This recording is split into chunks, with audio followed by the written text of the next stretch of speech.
미국이 4년 반 만에 금리를 0.5% 내렸습니다.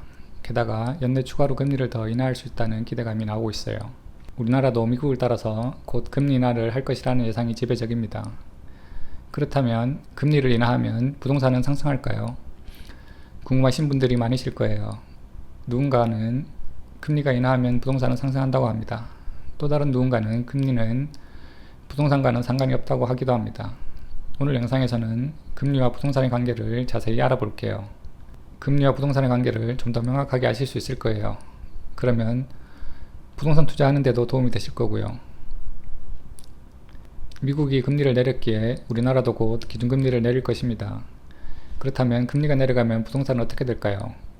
간단하게 결론부터 먼저 말씀드리면 금리 인하는 부동산 상승 요인으로 작용합니다. 하지만 금리가 내려간다고 해서 반드시 부동산이 상승하는 것은 아닙니다. 반대로 금리가 인상된다고 해서 반드시 부동산이 하락하는 것도 아니고요. 금리와 부동산의 관계를 좀 더 살펴볼게요. 금리가 올라가면 대출금리도 올라갑니다. 대부분의 사람은 아파트와 같은 부동산을 살 때 대출을 이용해서 매수합니다. 그래서 대출이자가 낮을 때 아파트를 매수하려고 하는 사람이 많죠. 만약 3억 원을 대출해서 아파트를 산다고 하면 대출금리가 2%이면 한 달에 50만 원이 대출이자로 나갑니다. 이렇게 대출금리가 낮을 때는 대출이자를 내고도 생활하는 데 큰 지장이 없는 수준의 사람이 많기 때문에 대출을 일으켜서 집을 사려는 사람이 많아집니다. 하지만 기준금리가 인상되고 대출금리가 상승하면 대출이자로 나가는 돈도 많아지게 됩니다. 대출금리가 2%에서 4%로 오르면 대출이자는 한 달에 50만원에서 100만원으로 오르게 됩니다.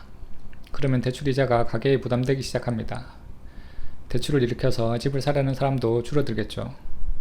게다가 기준금리가 올라가면 예금금리도 올라가요. 그러면 사람들은 대출을 받아서 투자를 하기보다는 안전하면서 높은 이율로 많은 이자를 주는 예금으로 몰리게 돼요. 투자 수요는 감소하고 예금으로 사람이 몰리는 것이죠. 실제로 지난 금리 인상 시기에 많은 사람들의 돈이 예금으로 몰렸어요. 투자는 줄어들었고요. 굳이 위험을 부담하면서 높은 대출이자를 부담하면서 투자를 하기보다는 안전한 예금을 선택한 것이죠. 부동산 투자 수요가 감소하면 부동산에는 하락 요인으로 작용하죠. 이렇게 대출금리가 오르면 아파트를 사려는 수요는 감소하죠. 오히려 매달 내는 대출금리가 부담이 되어서 집을 팔려는 사람이 늘어나요. 반면에 대출이자가 부담이 되어서 사려는 사람은 줄어들게 되죠. 그래서 팔려는 사람은 많은데 사려는 사람은 적게 돼요. 그러면 가격이 내려가게 되죠. 이것이 우리가 아는 경제 기초상식인 수요와 공급이 가격을 결정하는 방식이에요.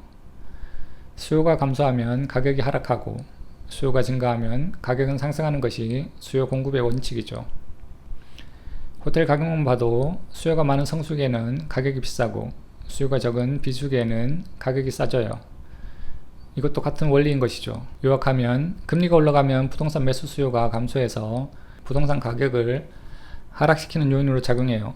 반대로 금리가 내려가면 부동산 매수 수요가 증가하고 부동산 가격을 상승시키는 요인으로 작용합니다. 여기서 놓치지 말아야 할 중요한 점이 있어요. 주의해야 할 사항을 말씀드릴게요. 금리가 부동산 가격에 영향을 미치는 요인은 맞지만 금리가 내려간다고 항상 부동산 가격이 상승하는 것은 아니에요. 부동산 가격에 영향을 주는 요인은 금리 하나가 아니라 여러 가지가 있기 때문이죠. 실제로 부동산 가격과 금리의 상관관계를 그래프로 보면 더 확실해져요. 이 그래프는 서울 아파트 가격과 금리를 보여주고 있어요. ABCD 구간은 금리가 상승한 구간이에요. 금리가 상승하면 부동산에는 하락 요인으로 작용해요. 하지만 A 구간과 C 구간에서는 금리가 상승할 때도 서울 부동산은 올랐죠. EFG 구간은 금리가 하락한 구간이에요. 금리가 하락한 구간에는 대부분의 경우 서울 부동산도 상승하는 모습을 보여줬네요. 이번에는 서울하고 다른 지역도 같이 살펴볼게요. 만약 금리가 부동산에 절대적인 영향을 준다면 전국의 부동산이 같이 움직여야 돼요. 금리 변화는 전국에 똑같이 영향을 주기 때문이죠. 서울은 금리가 3%, 대구는 금리가 5%, 이렇게 다르게 적용되는 경우는 없어요. 우리나라 전체가 다 똑같은 금리가 적용되는 것이죠. 서울과 대구의 부동산 그래프예요. 서울과 대구 모두 같은 금리이지만 서울과 대구의 부동산 시세는 다르게 움직인 시기가 있어요. A 시기는 서울은 하락했지만 대구는 상승했어요. 반면에 B 시기에는 서울은 상승하고 대구는 하락했어요. 두 시기 모두 서울과 대구의 금리는 같았죠. 만약 금리가 부동산에 영향을 주는 절대적인 요인이라면 서울과 대구의 부동산이 같이 움직여야 하는데 그렇지 않았습니다. 정리해 볼게요. 금리가 부동산 가격에 영향을 주는 주요 요인은 맞아요. 금리가 내려가면 부동산에 상승 요인으로 작용하고 금리가 올라가면 부동산에는 하락 요인으로 작용해요. 하지만 금리가 부동산 가격을 결정하는 절대적인 요인은 아니에요. 부동산 가격에 영향을 주는 여러 가지 요인이 더 있어요. 금리뿐만 아니라 공급량, 정책, 경기 상황, 심리 등 많은 요인이 더 있어요. 그래서 시기와 상황에 따라서 부동산 가격에 금리 영향이 줄어들기도 해요. 커지기도 하고요. 부동산 가격에 전혀 영향을 주지 않을 때도 있고요. 또한 금리가 얼마나 많이 내리느냐, 그리고 금리가 얼마나 빠르게 내리느냐도 중요해요. 그래서 핵심은 부동산 가격에 영향을 주는 요인들 중에서 어떤 요인을 얼마의 중요도로 고려해야 하느냐가 중요해요. 모든 요소를 똑같은 중요도로 고려하면 안 되는 것이죠.